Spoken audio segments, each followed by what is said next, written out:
Game 3 of the 1932 World Series took place at Wrigley Field on October 1st and was one of the most exciting and memorable games in World Series history.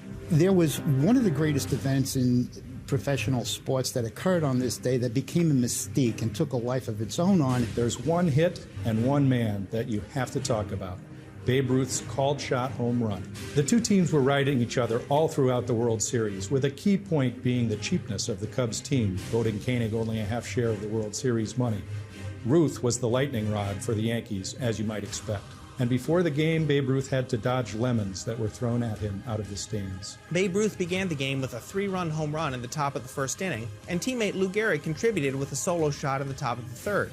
In the bottom of the fourth inning, Ruth, who was playing left field, attempted to make a shoestring catch of a fly ball, which he handled rather sloppily, and Cubs fans really got on Ruth for his less than stellar defensive play.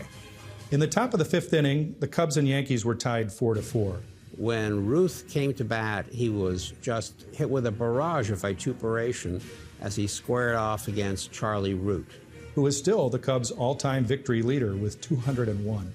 Root threw a first strike. Ruth is said to have held up one finger to indicate it's only one. And a second called strike went across the plate. Pointed 2 fingers. Some people say that he was pointing to the Cubs' dugout. Other people say that he was pointing to deep center field. But most people feel that Ruth was indicating that he would hit a home run on the next pitch that Ruth offered. And lo and behold, on that pitch, Ruth did hit a home run to bleachers in the deepest part of Wrigley Field's center field, longest home run that had ever been hit at that ballpark. And he proceeded to run around the bases, gesturing at the Cubs and their fans and their dugout. Now, Charlie Root, the pitcher of the Cubs, always maintained that Ruth never pointed to center field, because if he had done so, Root would have stuck one in his ear. And it prompted Earl Coombs, the Yankees center fielder, to say, when the Babe got up, they were standing there jeering him and screaming at him, but after he hit that shot, it was like a machine gun mowed them down as they all fell back on the bench.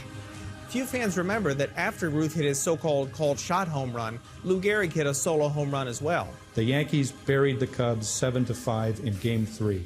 After the game, Ruth was coy about whether he had pointed and called his shot. He said, "It's in all the papers, isn't it?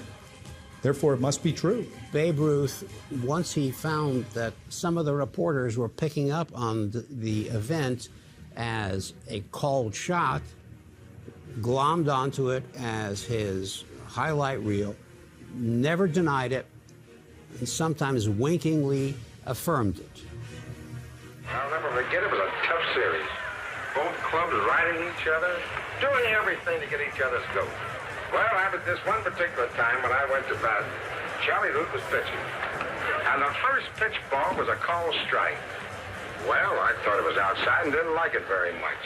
So the boys over there would give me this, on you. Well, the second pitch ball was another called strike. Well, I didn't like that one either, so I let it go by. Well, I stepped out of the box, and by that time they were over there going crazy. And I looked down at center field and I pointed.